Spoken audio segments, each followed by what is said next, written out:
मोहम्मद तारक 320 पीर महल Toba जिला तहसील Kamalia Toba जिला पीर महल नाल शहर।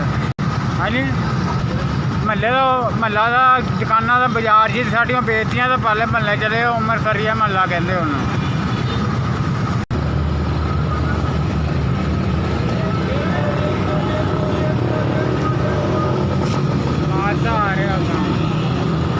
हाँ जी दौरा पै गया कि मैं पिछला सोचता ना अपना सारा मिर्गी वाला दौरा नहीं टेंशन ले लेना कि मैं सोचन लग जाना चाले छोटे था डिग गया सी मैं। 5 भैन गरीब आदमी है छापर भेज रहा उसका गुजारा कर रहा मैं दिहाड़ी चला तो करा मैं माशाल्लाह बहुत कुछ दे दिंदा रब। हाँ 400-500 लभ जाता है।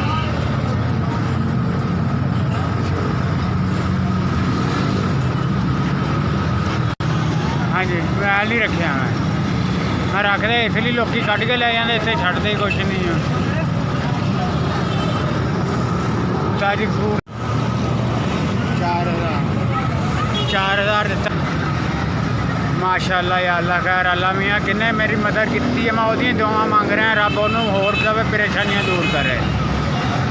जिन्हें मेरी मदद की अल्लाह वास्ते उन्होंने मदद दवे अल्लाह मियाँ किन्ने मैंने मदद की उन्होंने जिंदगी दवे उन्होंने मदद ही दे अल्लाह मियाँ होर दवे। बड़े मेरे मेहरबानी मैं थोड़ी